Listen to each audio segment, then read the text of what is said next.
አሰላሙ አለይኩም ወራህመቱላሂ ወበረካቱ። ውድና የተወደዳችሁ የተከበራችሁ የቻናል ቤተሰቦች ሰላም ብያለሁ። ብያላችሁበት አማን ሰላም አላህ ያደርጋችሁ፣ ሀገራችንንም አማን ሰላም አላህ ያደርግልን እያልኩኝ ዛሬ ደግሞ ለየት ባለ መልኩ ብቅ ብዬላችኋለሁ ማለት ነው። እናንተስ እንዴት ሰነበታችሁልኝ? እኔ ጋር አልሐምዱሊላህ ሁሉ ሰላም ነው። እናንተም ጋር አላህ አማን ሰላም አላህ ያደርጋችሁ፣ ሀሳብ ሙራዳችሁንም አሳክቶ በሰላም የተሰደዳችሁትን ለሀገራችን አላህ ያብቃን ያብቃችሁ።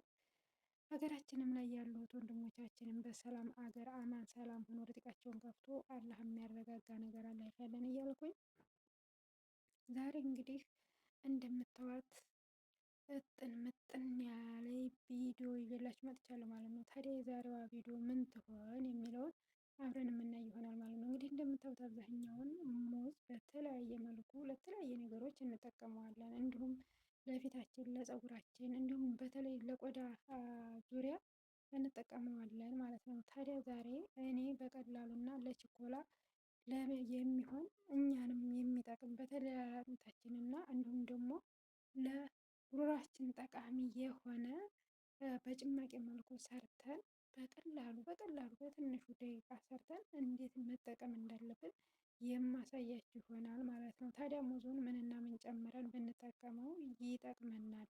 እንዲሁ ነው ወይ ተፈይተን የምንጠቀመው? በጁስ መልኩ እንዴት አድርገን እንጠቀመዋለን? ምንስ መጨመር አለብን የሚለውን በደንብ እንመለከታለን ማለት ነው። ታዲያ እናንተም በመያዝ ሰርታችሁ ለመጠቀም ሞክሩ። በተለይ እኛ ስራ የምንሰራ ሰዎች በጣም አብዛኛውን እንጎዳለን። አንዳንድ ነገሮች ቀላል መስሎ የሚታዩ ነገሮች እኛን እንደሚጠቅሙን ማወቅ አለብን።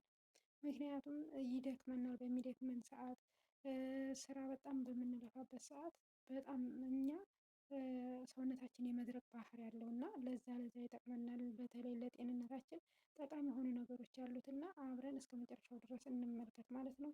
እናንተም ሰርታችሁ እንድትጠቀሙ እላችኋለሁ እህት ወንድሞች።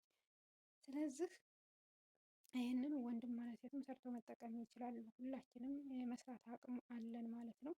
ስለዚህ እስኪ ምን ምን ጨምረን መስራት እንዳለብን አብረን እንመልከት። እስኪ ወደ ስራው ልጋብዛችሁ። አብረን ሰርተን አብረን እንጠጣ። ዛሬ የመጠጣት ስራ ነው የሚሆነው ማለት ነው፣ የመብላት አይደለም። ስለዚህ ፖት እያል ዛሬ ወሬያችንን እንከካለን ማለት ነው። እስኪ ወደ ስራው ልጋብዛችሁ። እንግባ፣ እንስራ፣ እንጀምር አይደለም? አዎ እንግዲህ ከምንድን ነው የምንጀምረው? ምንድን ነውስ የምናደርገው የሚለውን በደንብ ልቅም ጥርቅም አድርገን ማየት አለብን ማለት ነው። የሚጠቅመን ለራሳችን እስከሆነ ድረስ ማለት ነው። ልጋብዛችሁ ወደ ስራ ዳይ አብረን እንስራ። እንግዲህ እዚህ ጋር እንደምታዩት መከስራቶችን አዘጋጅቻለሁ። እነዚህ እንግዲህ ወተት ጋር ተጨምረው የሚሰሩ ናቸው ማለት ነው። ከዛ እዚህ ጋር አሰል ወይም ማር አዘጋጅቻለሁ። እዚህ ጋር ሁለት ሙዝ አዘጋጅቻለሁ። ምክንያቱም የሚበቃኝን ያህል የምጠቀመውን ያህል ነው መስራት ያለብን ማለት ነው። እዚህ ጋር ሀሊብ ወይም ደግሞ ወተት አዘጋጅቻለሁ ማለት ነው። እዚህ ጋር መለኪያ ብርጭቆ አዘጋጅቻለሁ ማለት ነው። የሚበቃንን በግምት ከምንጨምር ያው የሚበቃንን ያህል እንትን ብለን ማዘጋጀት አለብን። እዚህ ጋር ሙዜን ልጬ በዚህ መልኩ አዘጋጅቼዋለሁ። ሙዙን እንግዲህ ጎረድ ጎረድ አድርጌ ከትፌ በዚህ መልኩ ለመፍጨት እንዳመቼ ማለት ነው። ምንም ኃይል ባይጠይቅም በዚህ መልኩ እንጨምራለን ማለት ነው። ከዛ ምን እንጨምራለን? እዚህ ጋር ያዘጋጀናቸውን እንትኖች አብረን ነው የምንፈጨው። አሁን ወተቴን እጨምራለሁ ማለት ነው። እንግዲህ እንደምታዩት በዚህ ልክ ነው ወተት የምጨምረው። ስንት ወተት? ሁለት ሙዝ ነው እየጨመርኩት። ከዛ ስንት ብርጭቆ ወተት መጨመር አለብኝ ማለት እንዳለበት ማወቅ አለብን ማለት ነው። ስለዚህ አሁን ላይ አንድ ብርጭቆ ጨምሬያለሁ። ድጋሚ አንድ ብርጭቆ ልጨምር፣ ይኸው እየሞላሁ ነው ማለት ነው። ቢስሚላ እንግዲህ እንደምታዩት ይኸው ጨምሬያለሁ ማለት ነው። ከዛ እንቀጥላለን። አሁን እነዚህንም ከስራችን እጨምራለሁ ማለት ነው። እንደምታዩት እንግዲህ እዚህ ጋር ጨመርኩኝ ማለት ነው። ከዛ እንቀጥላለን። አሁን እዚህ ጋር ያዘጋጀነውን ማር በዚህ በማንካ አንድ እንጨምራለን ማለት ነው። ምክንያቱም ሁለት ምግብ የጨመርነው ሁለት ብርጭቆ ወተት ጨምረናል፣ ከስራ ጨምረናል። ከዛ በዚህ በምታዩት ማንካ አንድ ማንኪያ ማር ነው የምንጨምረው ማለት ነው። ስለዚህ እንቀጥላለን ማለት ነው።